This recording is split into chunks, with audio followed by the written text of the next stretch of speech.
So you see, I got some nasty weeds over here because I've been unable to weed eat because I keep taking out my power ground for my electrical. So my intent is to put this around that so I can weed eat up close to this and not have to worry about taking it out.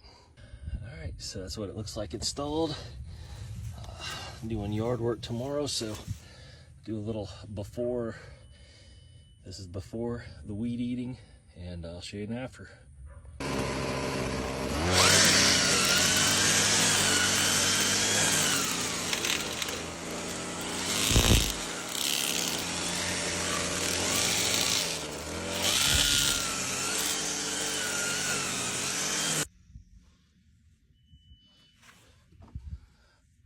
So that thing's been beat pretty good and no worse for the wear. It's a pretty decent gauge weed eater and gas powered, so first step's pretty good. We'll just see how it lasts.